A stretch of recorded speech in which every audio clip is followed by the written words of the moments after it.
I'm happy to present here the project CENTRIC. The project is entitled Towards an AI Native User-Centric Air Interface for 6G Networks. My name is Carles Navarro Manchon. I work at Aalborg University and I'm the technical project manager for this project. So just a little bit about the facts on the project. We have a project made by 13 consortium partners that I will describe in the next slide. We have overall a budget of close to 7 million, of which EU is contributing a bit more than 4, which is because we have a few partners from UK and also from Switzerland. Overall, we are covering 8 European countries, and we will have a project duration of 30 months. We started in January, so we are planned to finalize the project in the middle of 2025. Little bit about the composition of our consortium. The project is coordinated by Euroscom in their site in Heidelberg in Germany. We have a mix of academic and industrial partners. From the academic side, we have Aalborg University, which I belong to. We have CNIT and CNR as 2 research centers from Italy. And we have King's College London in the UK, as well as the University of Oulu in Finland. In terms of industry, we have, I think, a fairly good mixture of the key players in the mobile communications ecosystems. We have a research lab like Nokia Networks in France. We have NVIDIA, who is also doing research in physical layer and air interface definitions, as well as being, of course, a very competent player in high-performance computing platforms. We have a UE developer and vendor like Sequence Communications in France. We have Keysight Technologies, which is developer and vendor of testing equipment and testing methods. We have Nokia Solutions and Networks as a network vendor, and then we have Interdigital Europe as a research and development company as well. In addition, we have as well another industry partner, in this case, an SME, Synthara from Switzerland, which works on developing actually chips for neural network computations. The main goal and vision for our project is that we would like to exploit, leverage artificial intelligence techniques in order to enable a sustainable and user-centric air interface. This is what we call the artificial intelligence native air interface, or the AI. So you can see in this representation over here a little bit of the vision, long-term vision that we have of air interface when we start using artificial intelligence techniques. We all know that in 5G networks, we have tailored the air interface to cater for 3 main types of services, and then different users have to fit somehow into the boxes that are defined by eMBB, massive machine type communications, of URLLC services. As we see 6G, there will be a multiplicity of applications and user demands, as well as many other societal key value indicator requirements and so on, that will make this classification of users into different types of services a little bit obsolete. What we see is that there will be a need for the air interface to be much more flexible and to be able to adapt to the different objectives, constraints, quality of service requirements that users and different applications may have. And this may not be static, not only for a period of years, but maybe for throughout a single day. So we need some tools to make the air interface be flexible and malleable to these different type of conditions. We conjecture that artificial intelligence is the right tool for this. And in this vision, what we foresee is that all these different objectives, requirements and constraints for each particular application will come into a platform enabled by artificial intelligence that on the one hand will try to define the physical layer of that air interface. On the other hand, it will generate the protocols needed to make it work using some advanced computing platforms that are able to run large artificial intelligence models, and all orchestrated by a set of training and orchestration tools that will emerge an air interface stack directly tailoring the needs of each of the users. So our objective in this project is, of course, in 2.5 years, we do not expect that we will be able to fully accomplish this vision yet in phase one, but we will focus in this phase one project into developing technological enablers that are able to work towards such a vision. So we have 7 main objectives that are described in this slide. The first 3 objectives refer to the development of artificial intelligence tools that are able to, on the one hand, use data-driven methods to self and automatically define novel and efficient transmission waveforms.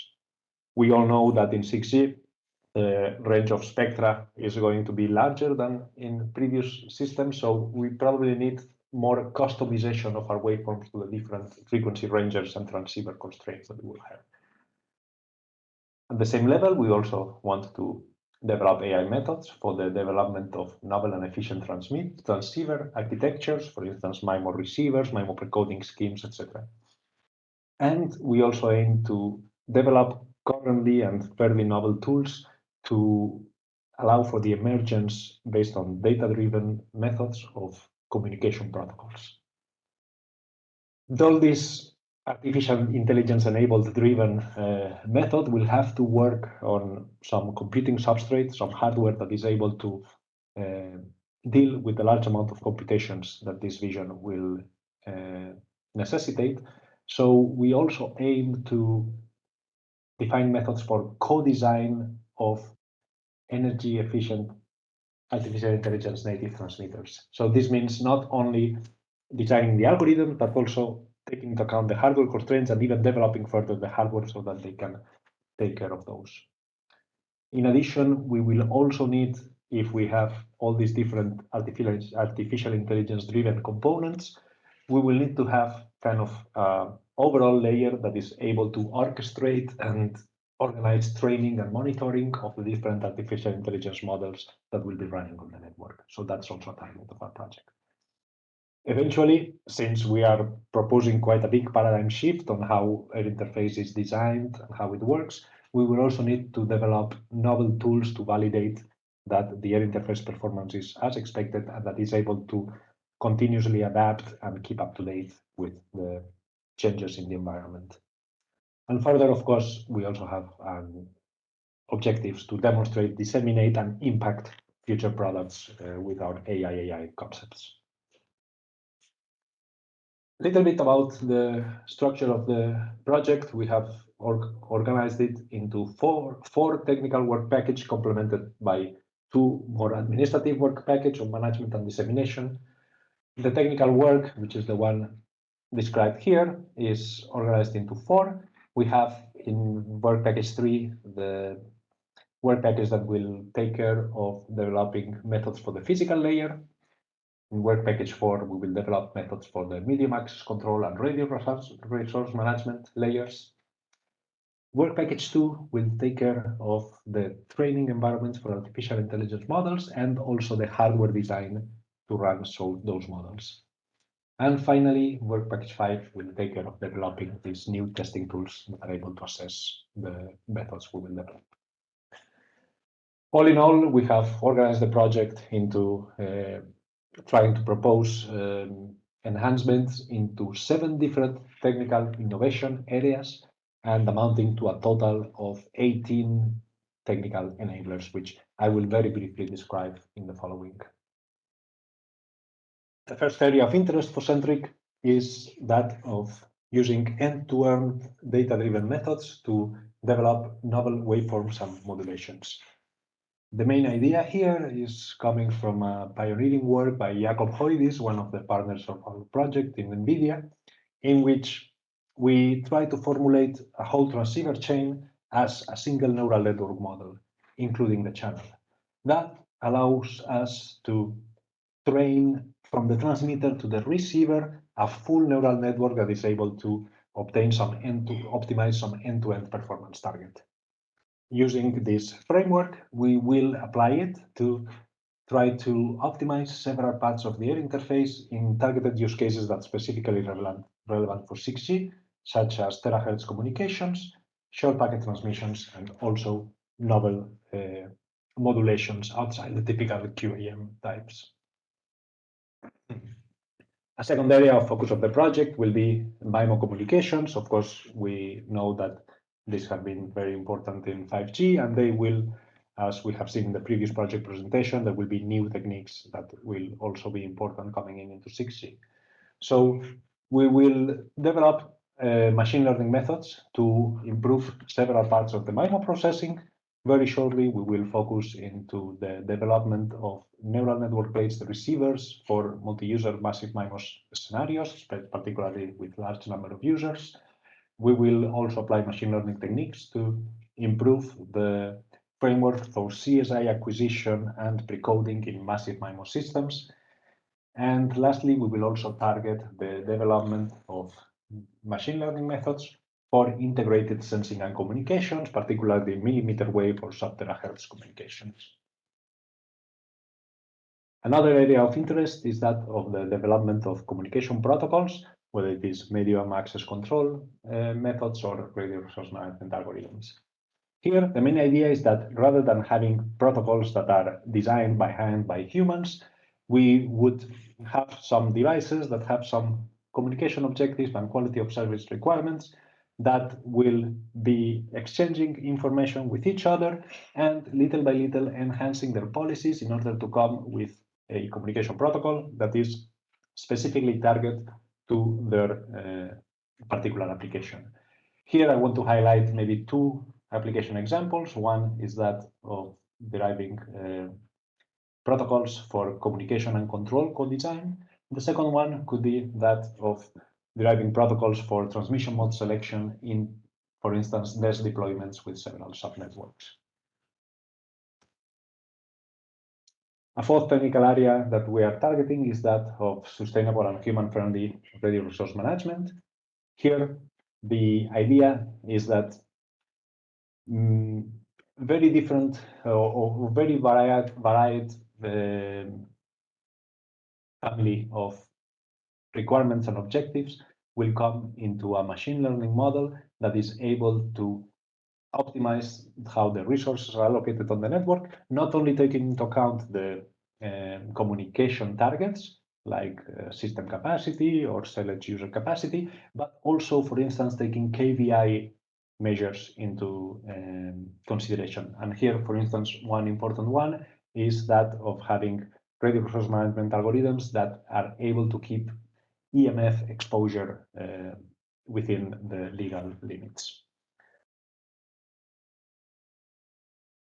As I said at the beginning, also we will need some pretty strong hardware to be able to do all the computations that we do. And here we plan as well to develop in the project some existing hardware and make it tailored to run machine learning models like the ones we will develop in the project, but also try to go into an evolutionary path into exploring as well more futuristic computation substrates like that of CMOS in memory computing, mixed analog digital computing, or even neuromorphic computational paradigms such as spiking neural networks and so on.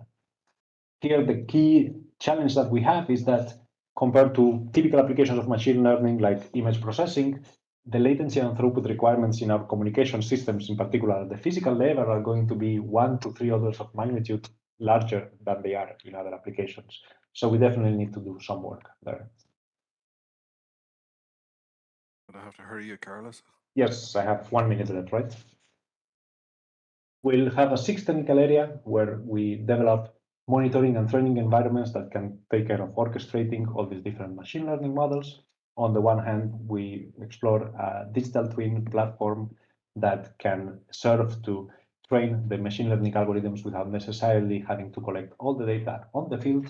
And on the other hand, we will have some statistical work in order to see how often the machine learning models running in the web network need to be adapted to changing conditions.